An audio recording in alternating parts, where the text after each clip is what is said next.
Welcome to Investors Insights. Our topic today is getting back to the future.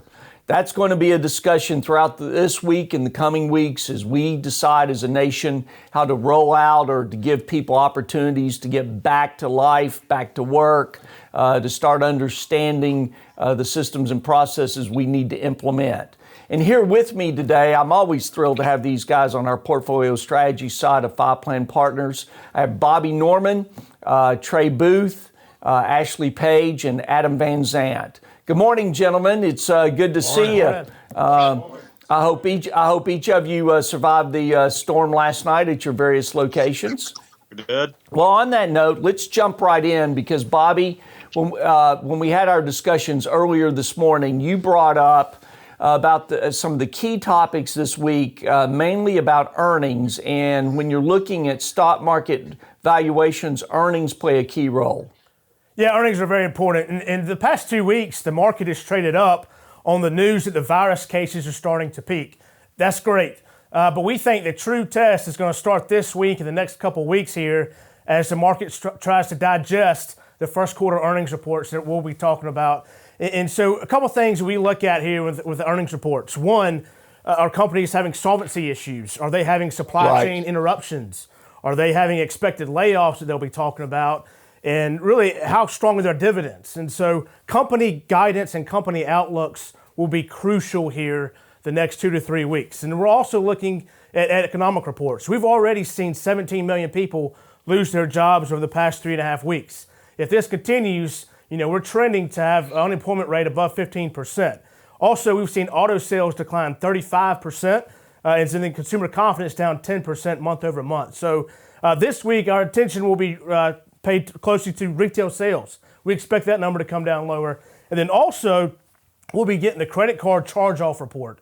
Are people having a hard time paying off their bills for what's happening with this virus event? But yeah, like you said earlier, earnings drive stock prices. And so we'll be watching that carefully this week as first quarter earnings season kicks into gear. Well, and you're absolutely right, Bobby, about, in our discussions about earnings, it's also about confidence. People have to have confidence that we're moving forward, that we're getting back to the future in the right way. And what does that future look like?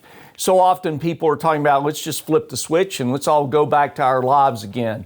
We're starting to get data and information and the plans from the government and the health authorities and others as to how they think this will roll out or gradually open up doors, as well as trying to prevent all of us have to going back to social distancing later in the year. So we're taking all these variables, and in essence, Bobby, what I really appreciate about you saying is that's kind of the checklist of things we're looking at in order to get back to the future. You agree with me on that? Yeah, right. And I just mentioned a few of the things we're looking at, so the list is long. And Bobby, I really appreciate you tying that in because it also relates to what Ashley Page is going to talk about here in regards to small business administration loans and stimulus that the government has put out there. It's making a huge difference. I'm also going to pay Ashley a compliment along with Felicia Ludlam and rest of the team members out there. If you go to our website at this very moment and click on the headline COVID-19 that's up at the very top, you will see vlogs that Ashley and Jay McGowan and others have done, or our whole team here, about opportunities for business owners, small businesses, unemployment, the CARES Act, all of these things to keep you educated and up to date. So Ashley, a big thank you to you, but also elaborate how this stimulus is making a difference. And one of the reasons we've also seen the stock market going up. Oh, absolutely. I mean, when you combine all the stimulus, it's about a 10% GDP push. And last week, what was good about it, on the SBA side, for example. Right, small business administration loans. Correct. A lot of that approval really started to speed up. So if you look as of Good Friday, at end of day Friday, about half of those loans had been approved, about 168 billion of the 334 billion. So the approval process going very well. The one little hiccup, Greg, last week was the fact that a lot of people hit what they call the E-Tran portal on the SBA, their online version. They kind of hit it early in the week all at one time. So there was a little bit of issue with that. And then the banks had a little bit of clarification problem on what the promissory note should look like between the borrower and the bank early in the week. But kind of midweek, that started to smooth out, and you started to see actual money get in companies' hands. Actually, really appreciate that insight, and just thrilled the way the stimulus is working and getting to people. We have heard some great stories and it making a difference. And again, I want to encourage you, go to our website and look at our COVID-19 headline on the very front homepage there, so you can see all the information and vlogs that we have done to educate our clients. And with that said, also, we had another event occurring this weekend. Adam and Trey, you talked about it in our discussions. And I'm going to start off because it's related to oil prices and gasoline prices. Adam, why don't you just elaborate in terms of the consumer here when it comes to gasoline prices? Yeah, Greg, and to your point, we've seen the national average for gasoline drop to $1.88 per gallon. Personally, myself, we want people to stay home, but if you have to get out for essential reasons, I saw $1.55 at my own tank. So we are seeing that drop. This is a meaningful shift in the consumer world.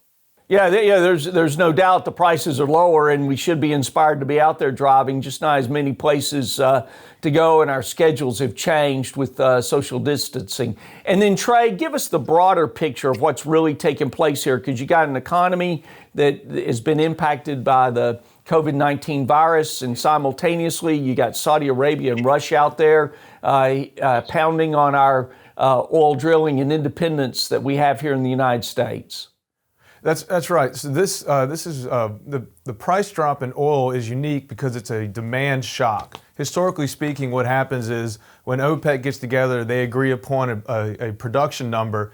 That's them producing supply, and so they're trying to control the supply.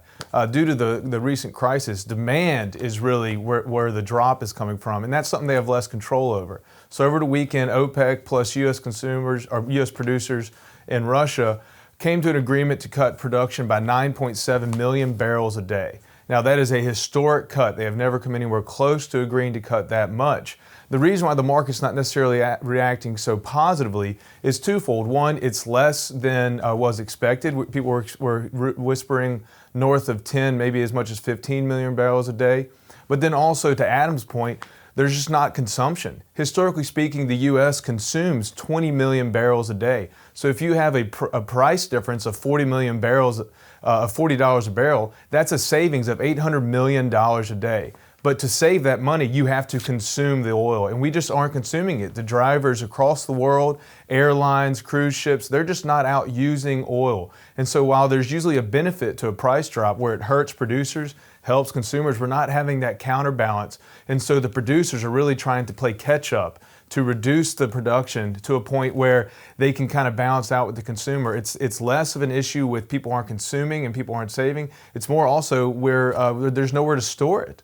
There's nowhere to put the oil that's being produced. If people aren't using up what's being produced, you got to put it somewhere. And there's estimates of as much of 1 billion barrel glut of oil being stored around the globe that once this virus dissipates, will then have to be worked off before they really can start making good money. And so this is a very positive move in that it's reducing the supply by a large number. Hopefully, it will save some producers in the U.S. Hopefully, we'll be saving the ability for the U.S. to remain energy independent going forward. Right. That's something that I know the administration was looking at closely. Something that's very important for our economy is to be energy independent. And so while this won't shoot profits to the roof, it may keep companies in business, which is very important. In the U.S., we've seen the number of rigs and activity drop 40% year over year. So there's been a huge impact on U.S. production, on U.S. consumption, just across the board. The energy market is very much in flux. And so this news over the weekend, while a positive move, is definitely not a fix-all. But it's something we're watching very closely. No, and you're bringing up a really good point here. You never know what the rippling effects are of an event that takes place. And so, no one calculated that we would see this in terms of energy and oil, especially with people in the United States not traveling like they used to. And you also referred to the airplanes, the cruise ships, and others that normally are spending money on that. Another rippling effect, I I think, Adam, you brought up in our meeting in regards to Boris Johnson. Talk just a little bit about that. Right, over the weekend. So we got some really positive news. In this midst of this pandemic of the coronavirus, we saw Prime Minister Boris Johnson out of the UK be released from the hospital. Now, this is one world leader. We've seen also athletes, musicians, actors.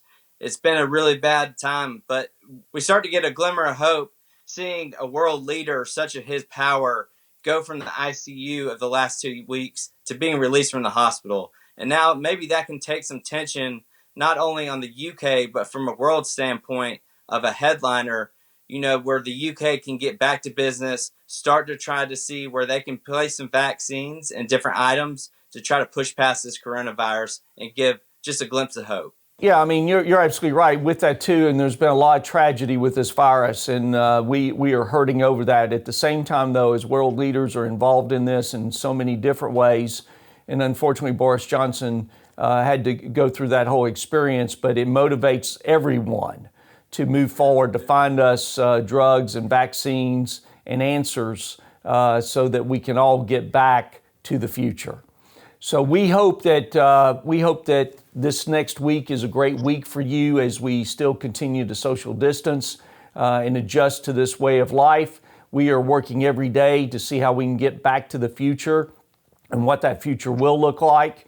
And in addition to that, we are going to continue to interact with you by phone, by video conferencing meetings. In addition to that, our vlogs and information that we're sending to you with our smart technology.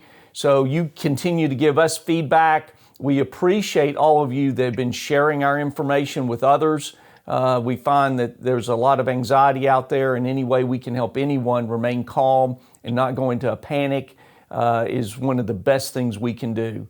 Have a great week. We'll keep you updated and talk soon.